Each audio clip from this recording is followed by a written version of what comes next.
My husband and I recently bought a home. I thought it was perfect. Our own little piece of the world that no one else was privy to. I couldn't have been more wrong. Well, I think that wraps up the tour. Do you have any more questions for me? Anything at all? I'm an open book, the realtor beamed. I could see straight through her facade, but in all honesty, I didn't mind her fake kindness all that much. If I was making a commission on a home worth 300 grand, I'd be smiling until my cheeks were numb.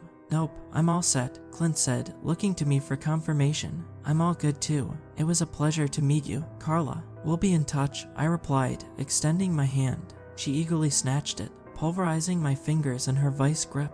The pleasure is all mine, she insisted, that wide, unwavering grin still plastered to her face. Once she'd thoroughly turned my tendons to mush, Carla moved on to her next victim. Clint looked equally as uncomfortable. Here, take my business card. Did I already give you a business card?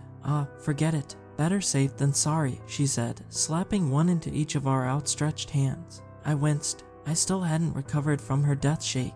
Okay, I'll see you two later. If you make up your minds, don't hesitate to call me, okay? Doesn't matter what time, either. If you have an epiphone at 2 in the morning, so be it. I can't wait to hear from you. Take care now, Carla shouted, beelining for her car. Clint shot me a knowing glance. Real piece of work right there. I don't think I've ever heard someone rattle off a string of words that quickly in my entire life.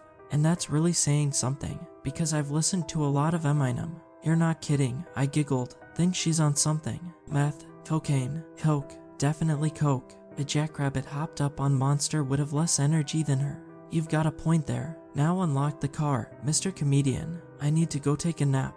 I think we should buy it, I said, resting my back against the headboard. Hey, I'm not sold just yet. It's a teensy bit out of our price range. And you have to admit, that vomit green wallpaper in the nursery is hideous. I mean seriously. Who in their right mind would choose that for their newborn? So what if it's a bit of a fixer-upper? We can repaint that room. No biggie. At least consider it, okay? I really like that house. Alright, I'll consider it. If Clint began, a devious grin spreading across his lips. You give me a little sugar. Give you a little sugar. I almost puked in my mouth right there. What are you, 60? But whatever. If it helps my case, I'll do it, I said, planting a kiss on his cheek. Long story short, I got what I wanted. I won't bore you with the details, but we closed on the house relatively quickly, and once we had all our ducks in a row, we prepared to move in. I should have been more careful about what I wished for. Where'd the nose candy queen say she was going to meet us again? Flynn asked, as we tentatively approached the front door of our new home. I think she said something about giving the house one last inspection to make sure everything's up to par, whatever that means. She said she'd leave the door unlocked for us. Yeah, that's not suspicious at all, Clint said, pushing the door open. Just be nice. This is the last time we'll have to deal with her, I hissed, following my husband across the threshold. Carla, Clint shouted, wandering the empty rooms. Carla, it's Clint and Ava. Where are you? He yelled, his voice reverberating off the walls. Coming, a muffled voice responded, catching me off guard. Suddenly, Carla burst through a door in the kitchen. She looked winded. Her usual meticulously straightened brown hair was disheveled, and a streak of paint ran down her thin white pencil skirt. If I hadn't known any better, I would have thought she'd just lost a wrestling match with an octopus. Carla, are you okay? Why were you down in the basement? Clint asked, his brow quirked. I'm fine, really, just dandy. I was, making sure the paint's dry.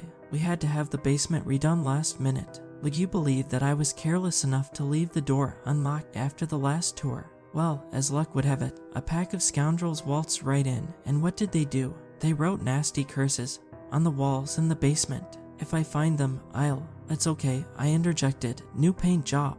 Got it. We'll make sure to stay out of there for a little bit. Do you have the keys? Oh, yes, the keys. Right here, she said, dropping them into my outstretched palm with a small clink. The copies of your documents are on the counter, and everything else will be sent to you by mail or electronically. Now, if you'll excuse me, I really must be going. Congratulations, you too. Thanks, Clint muttered as the front door slammed shut behind her. Welp, that was weird. It seemed like she was up to something. Wanna check the basement? I said, my eyes lighting up like the 4th of July. Eve, we can check it later. I don't want to get high from paint fumes if she actually wasn't bullshitting. Even if she was, you and I both know what she was probably doing down there. She's got a serious problem. Booger sugar this early in the morning. Some people, yeah, some people. By the time we were done unpacking for the day, I was exhausted enough to fall asleep standing up. Moving is not easy, let me tell ya. Needless to say, Carla in the basement had completely slipped my mind. I wish I had gone down there sooner. The next morning, my curiosity got the better of me. My eyes kept wandering to the door, and eventually, I just couldn't help myself. Don't you think it's weird? Flint asked, taking a sip from his coffee mug. Don't I think what's weird? I blubbered through a mouthful of toast. The basement, Carla, the black paint. I tried to use the move as an excuse to keep my mind off it, but I just can't, he admitted, putting down his newspaper. A smile inched across my lips. So you can't get it off your mind either. Are you thinking what I'm thinking? He sighed, standing from his seat. Yeah, let's get this over with. Come on, mystery time, I said, bouncing to the basement door. Yeah, woohoo, Clint muttered, pulling the doorknob and flicking on the light. The stairs creaked as we descended. A sickly yellow bulb bathed the room in a dim glow. Carla wasn't kidding about the paint job. The walls were pitch black, lending an eerie ambience to the room. I felt a shiver run down my spine. As we reached the bottom step, this is what I was talking about. Even if Carla was telling the truth, why did they choose to paint the walls black? That's such a strange color selection. I'm with you on that, I mumbled, lost in thought. Without thinking, my legs carried me to the wall on my right. I ran a hand over the surface, half expecting it to be covered in residue when I pulled it away. But it wasn't. I had a gnawing feeling that something wasn't right. I don't want to be down here anymore. It's kinda creepy, I said, returning to Clint's side. That's the understatement of the century. Once we're completely moved in, we are definitely painting over this. Agreed. Now, let's get out of here. I heard it for the first time that afternoon. The ringing, that is. Clint was running to the store to grab some essentials, and I was in the kitchen preparing lunch. That's when I heard a muffled buzzing sound. What is that? I wondered aloud. My eyes were quickly drawn to that door. I hesitantly crept over to it and pressed my ear against the thin wooden exterior. The sound grew louder, not by much, but enough to convince me that the basement was its source. I inhaled deeply, mustering all my courage. I knew what I had to do. In one swift motion, I flung open the basement door, flicked on the light, and snatched a knife from the countertop. I was met with an empty room. The buzzing stopped less than a second after I opened the door. I stared down in confusion. I could have sworn that what I was hearing was real, but without any proof.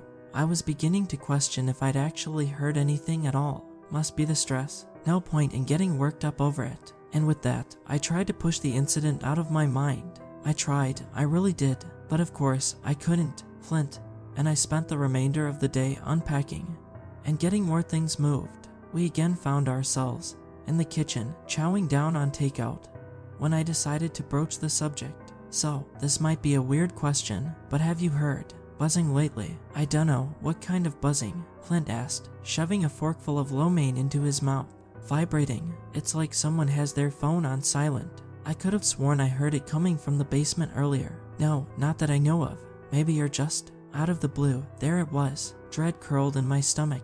It happened right on cue, as if I'd spoken it into existence. Flint met my gaze, his eyes wide as saucers. He slowly rose from his chair and crept over to the basement door. He cautiously turned the knob, and as quietly as he could, Clint opened the door. My breath was caught in my throat, heart pounding furiously in my chest. I didn't know what was down there, but now I was sure that I wasn't making it up. Flint turned on the light, illuminating the desolate space. Again, we were met with nothing but an empty, poorly lit room. The ringing continued for a few seconds before it stopped, plunging us into a tense silence. Believe me now, I squeaked. Yeah, that was strange. Maybe one of the painters left their phone down there. Impossible. We've searched that whole area. There's nothing down there. I'll admit, it's definitely creepy, but there has to be a rational explanation. Maybe it's some kind of defect from faulty wiring, or something. I don't know. Best not to worry about it too much. It'll just end up driving us crazy. Yeah, you're right. I'm sure we'll forget about it soon enough. Even I wasn't convinced of that, though. I couldn't kid myself. I wasn't the kind to just push it out of my mind. No, I needed answers, and I was dead set on finding them. Of course, I was up all night thinking about it, and because of that, I was awake for much longer than I intended to be. So it came as no surprise when I found Clint waiting for me at the table with breakfast prepared. What was a surprise was his attire. Morning, sleeping beauty, Clint grinned, turning in his seat to face me. Morning, I yawned, rubbing the sleep from my eyes. Why are you dressed like that? I thought you took off this whole week. I decided to go into the office today, remember? I'm almost out of PTO, right? It's coming back to me now. Have a great day at work. And thank you for breakfast, I said, sliding out my chair. You're welcome, honey. I love you, Clint replied, sidling up to me and planting a kiss on my forehead. I love you too, I said as he dropped his plate off in the sink. Don't get into any mischief while I'm gone, okay? Save that for when I get back, he smirked, shooting me a wink as he prepared to leave. No promises, I retorted, returning a warm smile. The moment the door closed, I bolted down to the basement. I desperately needed answers. Little did I know, those answers would lead to the most traumatic experience of my life. I began to inspect the walls. If I was hiding something, where would I do it? I ran my fingers along the jet black surface. I was honestly expecting to find nothing at all, but to my shock, that's not what happened. Once I'd reached the center wall in direct view of the kitchen, I found it. My heart jumped when my fingertips landed on a dent in the plaster. It continued, up and around and back down the other side. The realization finally dawned on me. I had traced the outline of a door, so that's what Carla was trying to hide. A sinking feeling settled into my stomach. Why had that door been sanded down and painted over? Carla had obviously been hoping we wouldn't find this, but fortunately, she hadn't filled in the gaps in the frame well enough. Big mistake.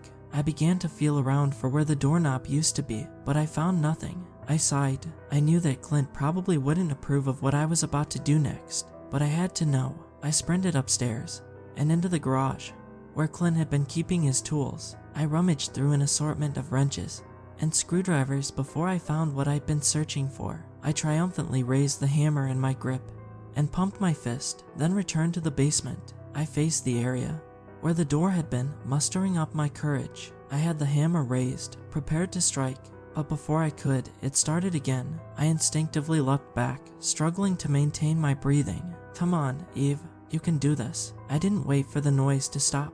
I swung the hammer against the wooden surface again and again. I broke through, sending me sprawling forward. I continued to smash away at the flimsy material until I'd made a hole big enough to fit through. I turned on my phone flashlight, adrenaline surging through my veins. Nothing could have prepared me for what I would find. I tentatively stepped through the rupture in the door, and my nose was immediately assaulted by a pungent stench. I fumbled for a light switch, finding one on the wall beside me. Once the room was fully lit, I released a deafening shriek. Dozens of bodies were scattered throughout the space. Most of them were cocooned in shrink wrap like mummies, their frail skin and bones hidden under a thin veil of plastic. Blood was everywhere, so much blood. Their expressions will haunt me forever. The corpses were in various states of decay, but they all had one thing in common. Their faces were all contorted into permanent, horrified screams. I nearly passed out when I heard the ringing start back up. I hesitantly glanced down to find a cell phone buzzing on the floor. It was receiving a call. The battery was almost dead, but it was still hanging on. My heart shattered when I read the name on the cracked screen, Mom. I looked to my left and nearly lost my lunch. A man who looked to be in his mid-20s had been chained against a wall. His eyes were missing, dried blood caking his cheeks. His throat had been slashed. Dark viscous crimson stuck to his shirt. Out of them all, his body looked the least decomposed. Tears began to well in my eyes when I noticed his arm extended toward the phone. It was as if whoever had put him there intentionally placed it inches from his fingertips. He'd been so damn close. If only he could have reached it. I couldn't take it anymore. I stumbled backward, exiting through the opening I'd made. Once the sobs and shivers that racked my body subsided, I called the police. 15 bodies were found in total. I would later find out that the cell phone I'd discovered had belonged to a 23-year-old man who had lived alone. Friends and family had been calling for 4 days, to no avail. 4 days. We'd been living in that house for a little more than 2. Needless to say, Clint and I didn't stay there. We're back at my parents' house for the time being while we try to get that place off our hands. Though Clint has assured me over and over again that we'll be okay, I still don't feel safe, because Carla is still out there. Neither the police nor the real estate agency have heard from her since. According to them, our home was her only sale. I still don't know what to do. Whatever happens, I just pray that Clint and I don't end up like the people I found in our basement.